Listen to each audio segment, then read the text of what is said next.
अस्सलाम वालेकुम एवरीवन। उम्मीद करती हूँ आप सब लोग ठीक होंगे और खैर आफ़ियत से होंगे। और आज अक्टूबर की 13 तारीख़ है और मेरी फ़्लाइट है रियाद के लिए। मैं रियाद के लिए जा रही हूँ और फ़्लाइट पर आने से पहले मैं थोड़ा परेशान थी क्योंकि हमें बताया गया था कि रोड बिल्कुल बंद है, क्योंकि अभी इस वक्त पाकिस्तान में बहुत ज़्यादा हंगामी हालात चल रहे हैं जिसकी वजह से रोड्स बिल्कुल बंद थे।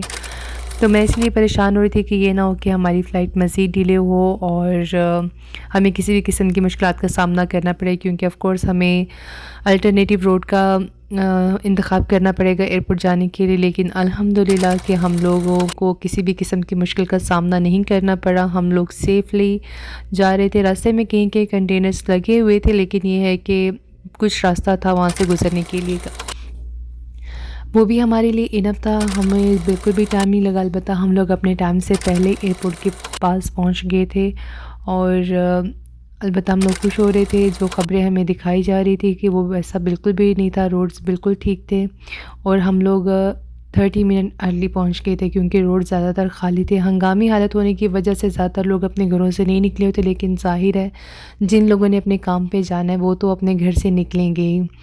खैर अल्हम्दुलिल्लाह अभी हम लोग जब पहुँचे थे तो इस वक्त शाम के 6:30 हो रहे थे और 8 बजे तकरीबन हम लोगों को हमारा जैसे ही डिपार्चर हम टाइम था इस्लामाबाद एयरपोर्ट पे पहुंचे तो और 8 माशाल्लाह बजे से काफ़ी पहले अच्छा और हमें अपनी खूबसूरत फ़्लाइट को मंज़र यहाँ था से जो कि डिपार्ट मैंने करवाना अपने था कैमरे में इस्लामाबाद कैप्चर से। किया, हमारी जिस फ़्लाइट टाइम पे इस्लामाबाद से सनसेट का टाइम हो रियाद रहा के था। लिए थी। और जैसा कि आपको पता है कि सर्दियाँ आ रही हैं तो वेदर बहुत ज़्यादा अच्छा है, बहुत गर्म नहीं है, बहुत ठंडा नहीं है, बहुत अच्छा था। जैसे हम लोग पहुँचे हमें बताया गया था B1 पे हमारा एयरक्राफ़्ट पार्क है, लेकिन अनफॉर्चुनेटली वहाँ पे हमारा एयरक्राफ़्ट नहीं था। वहाँ पे फ्लाइजना की फ़्लाइट थी जो कि डिपार्ट कर रही थी शारजा के लिए। तो फिर हमें ऑल द वे B6 पे जाना पड़ा, जो कि इस्लामाबाद एयरपोर्ट का सबसे आखिरी कोना है और इतना चलना पड़ता है ना कि बस इंसान थक जाता है। एक कोने से समझ लें कि एयरपोर्ट के दूसरे कोना जो कि बिल्कुल लास्ट वाला बनता है, वहाँ पे हमें जाना पड़ा।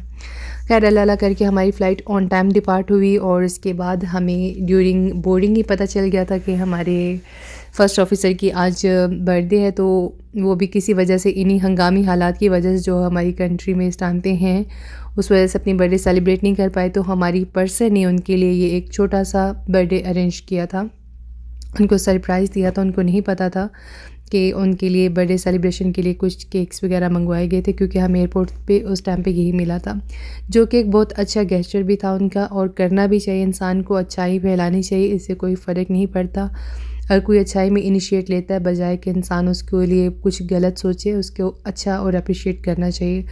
और जब सर को ये सरप्राइज़ दिया गया तो सर बहुत ज़्यादा खुश हुए थे इस चीज़ को देख के कि एक अच्छा पॉजिटिव चीज़ मैंने देखी आप लोगों में। आपने जो इनिशिएट लिया उन्होंने बहुत ज़्यादा अप्रिशिएट किया पर्सन को, बाकी सब क्रू को, कि मुझे अच्छा लगा आपने इस तरीके से मुझे बर्थडे विश की है।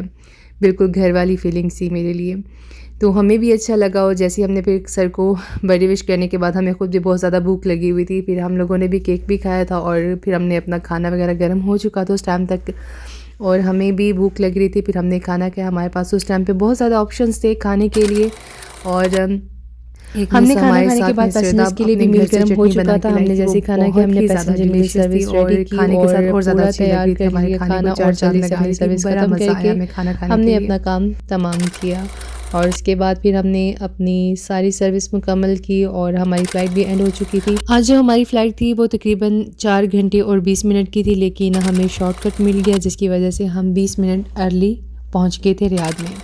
ऑलरेडी हमें और पिक जब हम करने लोग के लिए रियाद ड्राइवर पहुंचे आया फिर हुआ वहाँ पे था, तो हम लोग जल्दी जल्दी से एक गाड़ी में बैठ के और रवाना हो गए अपने होटल के लिए।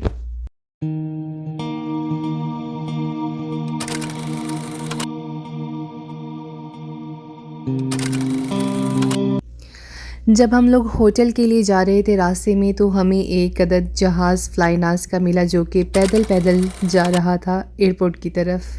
पैदल पैदल जाने से मुराद मेरी ये है कि जहाज़ टैक्सी करता हुआ एयरपोर्ट की तरफ जा रहा था। पैदल पैदल चलना हमें इसलिए मैंने कहा क्योंकि बहुत सारे लोग ड्यूरिंग टैक्सी जब पैसेंजर हम इस तरह की बातें करते हैं तो हमें भी ये चीज़ें सुन के थोड़ी अच्छी भी लगती हैं, हमें फ़नी भी लगती हैं, तो हम लोग इस चीज़ को एंजॉय भी करते हैं।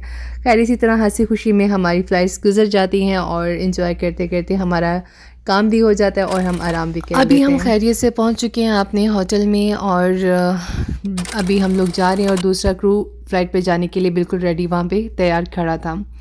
तो क्योंकि हम लोग जैसे पहुंचते हैं दूसरा क्रू वहाँ से जो होटल में पहले से ठहरा होता है तो फिर वो अपनी ड्यूटी के लिए चले जाते हैं। मेरे अपने रूम में पहुंच चुकी हूँ। ये मेरा खूबसूरत सा कमरा है और यहाँ पे कुछ फ्रूट्स रखे हुए हैं मज़ेदार और फ्रेश से, और अभी हम इसको एंजॉय कर सकते हैं और रेस्ट कर सकते हैं। कल तक के लिए अब मैं बिल्कुल फ्री हूँ ड्यूटी से हर किस्म की, और अभी एंजॉय करो, खाओ पियो, नहाओ, कुछ भी करो, इट्स अप